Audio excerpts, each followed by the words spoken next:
194. Com estas identificações, entramos no terreno das sesígias, ou seja, na união dos opostos, quando um deles jamais está separado do outro. Trata-se daquela esfera de vivência que conduz diretamente à experiência da individuação, ao tornar-se si mesmo. Muitos símbolos deste processo poderiam ser encontrados na literatura ocidental da Idade Média e principalmente nos tesouros da sabedoria do Oriente, mas, quanto a isto, palavras, conceitos e mesmo ideias pouco significam. Eles podem até levar a caminhos errados. Neste terreno ainda bem escuro da experiência anímica em que o arquétipo se nos defronta, por assim dizer diretamente, seu poder psíquico também se manifesta de maneira mais evidente. Se essa esfera representa algo, tratar-se-á da pura vivência, não podendo por isso ser apreendida por nenhuma fórmula preconcebida.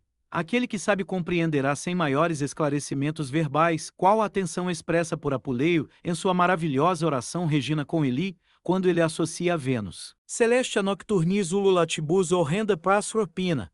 É este o paradoxo assustador da imagem materna originária. 195, quando no ano de 1938 escrevi a primeira versão deste ensaio. Ainda não sabia que, 12 anos mais tarde, a figura cristã do arquétipo materno seria elevada a uma verdade dogmática.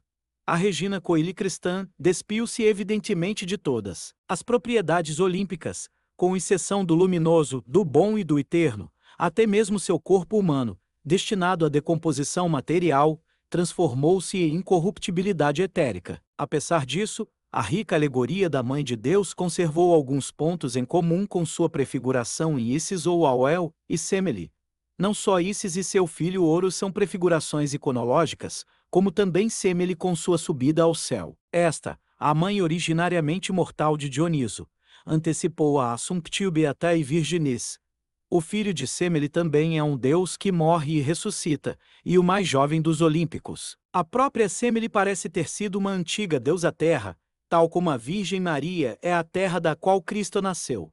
Nesta circunstância propõe-se a seguinte pergunta ao psicólogo: onde foi parar a relação característica da imagem materna? Para com a terra, com o escuro e o abissal do homem corpóreo, para com seus instintos animais e sua natureza passional e para com a matéria de modo geral? A proclamação do dogma aconteceu numa época em que as conquistas das ciências da natureza e da técnica, unidas a uma visão de mundo racionalista e materialista, ameaçam os bens espirituais e psíquicos da humanidade de violenta destruição. A humanidade arma-se de medo e repugnância frente a um crime espantoso. Circunstâncias poderiam ocorrer em que a bomba de hidrogênio, por exemplo, teria que ser usada, e tal ato pavoroso se tornaria inevitável para a defesa legítima da própria existência.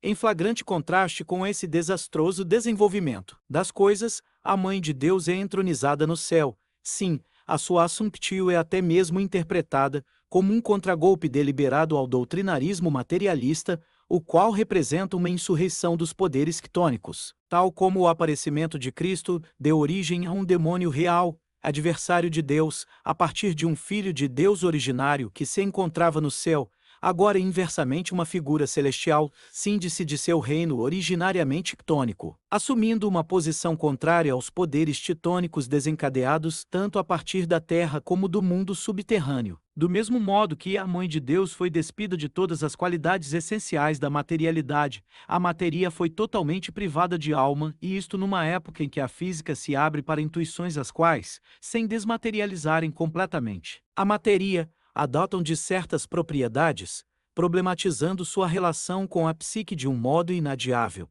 Como o tremendo desenvolvimento da ciência natural destronou prematuramente o espírito, endeusando a matéria de um modo igualmente irrefletido, o mesmo impulso para o conhecimento científico tenta agora construir a ponte sobre o tremendo abismo que se abriu entre as duas visões de mundo. A psicologia tende a ver no dogma da Assunção um símbolo que de algum modo antecipa todo esse desenvolvimento. Ela considera a relação com a terra e a matéria uma qualidade inalienável do arquétipo materno, quando uma figura condicionada por esse arquétipo é representada como sendo recebida no céu, isto é, no reino do espírito, isso indica uma união de terra e céu, isto é, de matéria e espírito. O conhecimento científico certamente tenderá para o caminho contrário. Ele verá na própria matéria o equivalente do espírito, mas este espírito aparecerá despido de todas, ou pelo menos da maioria de suas qualidades conhecidas, tal como a matéria terrestre entra no céu, despida de suas propriedades específicas. Não obstante isso, o caminho da união dos dois princípios separados se processa gradualmente.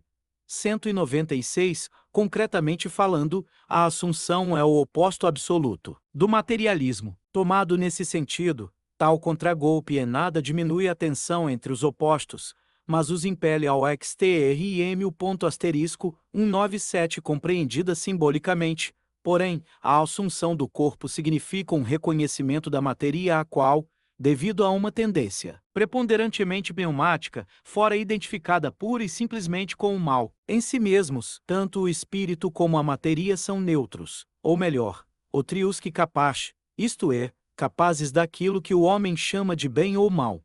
Embora estes conceitos sejam de natureza muito relativa, há em sua base opostos reais, os quais pertencem à estrutura energética da natureza física, assim como psíquica, sem as quais não pode estabelecer-se nenhum tipo de ser. Não há positivo sem sua negação. Apesar da extrema oposição, ou por isso mesmo, um termo não pode existir sem o outro. É exatamente como formula a filosofia clássica chinesa. Yan, o princípio luminoso, quente, seco e masculino, contém em si o germe do yin, o princípio escuro, frio, úmido e feminino, e vice-versa. Assim sendo, descobrir-se-ia na matéria o germe do espírito, e no espírito o germe da matéria.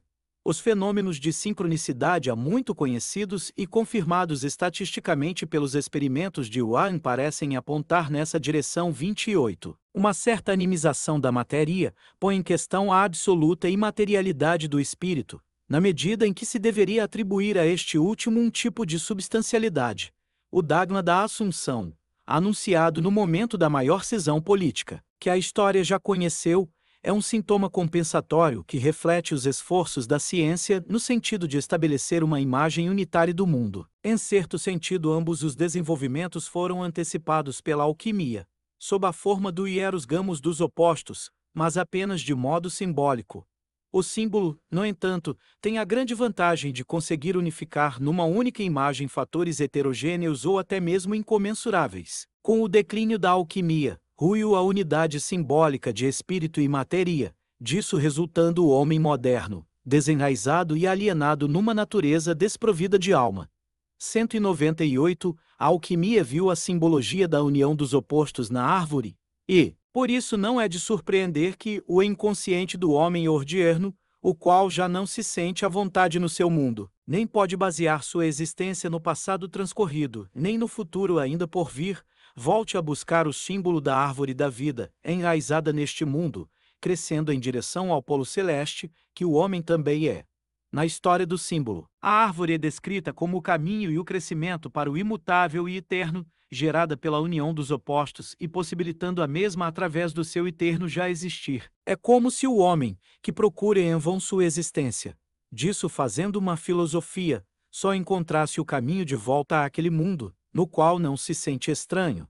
Através da vivência da realidade simbólica, vê sobre o renascimento observações preliminares. Os textos seguintes reproduzem os conteúdos essenciais de duas conferências improvisadas. Elas foram estenografadas e pôde utilizar essas anotações na elaboração do presente trabalho. Alguns trechos tiveram que ser deixados de lado, principalmente porque as exigências de um texto impresso são diferentes das exigências da palavra falada. No entanto, levei a cabo, tanto quanto possível, minha primeira intenção de resumir o conteúdo de minhas conferências sobre o tema renascimento. Esforcei-me também no sentido de reproduzir minha análise da 18ª sura do Corão, como exemplo de um mistério de renascimento em seus principais aspectos. Acrescentei uma série de fontes bibliográficas, que o leitor eventualmente poderá consultar. O resumo feito não pretende ser mais do que um apanhado geral de um campo do conhecimento, passível de ser iluminado apenas superficialmente no contexto de uma conferência. 199. O conceito de renascimento nem sempre é usado num sentido unívoco. Uma vez que esse conceito comporta vários aspectos, tentei reunir aqui os seus principais significados.